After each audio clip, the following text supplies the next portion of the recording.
Travelers are facing thousands of flight cancellations today. Tens of thousands of flights were canceled across the country over the weekend. And now FlightAware says Boston's Logan Airport has already canceled 60% of its flights today, and New York's JFK has canceled nearly half.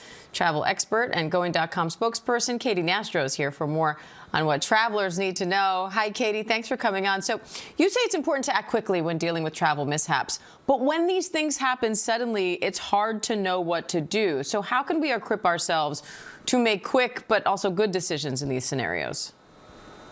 Yeah, look, speed is really the name of the game. Whenever you get that alert that your flight has been significantly delayed or canceled, there's not going to be an endless supply of seats to get rebooked on. So it doesn't matter whether you're sitting at home or at the airport.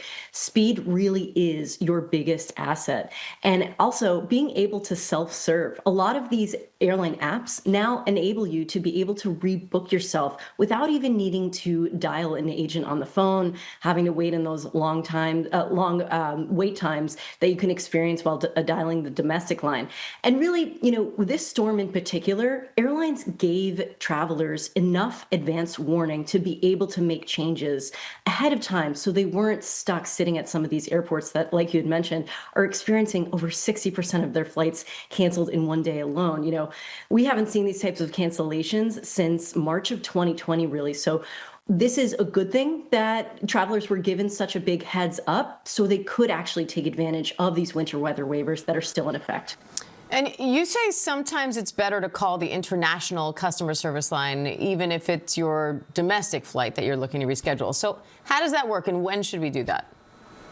Yeah, great question. And I love that you brought that up because I've actually had this experience where I had a domestic flight that was significantly delayed and I needed to get to where I was going. So instead of waiting on the domestic line, sort of that first point of contact that a lot of us default to, I gave the customer service line for my particular airline located in the UK. That agent was able to book me on a new flight without having any sort of massive wait times on the phone, which a lot of people default to.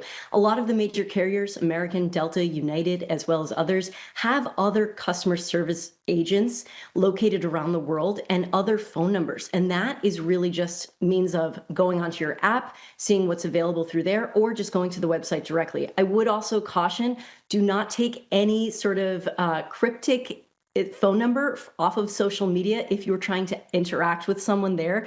A lot of people have sort of fallen prey to these scams where they'll actually get a scam phone number. So it's best to just go to the source, go to the airline directly to figure out what other options you have to dial.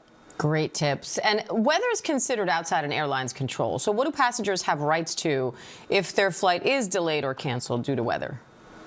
Unfortunately, weather is the most non-sort of coverage encounter that travelers can have. So at the very basic level, we want travelers to remember that they have the right to a refund if they choose they do not want to fly, or a rebooking or a new flight on that particular carrier. Unfortunately, not both. And that's only if your flight is significantly delayed by 3 hours or more for domestic flights, 6 hours or more for international flights. All right, travel expert and Going.com spokesperson Katy Nastro. Katy, thank you. Thanks so much. Happy and safe travels. Thank you.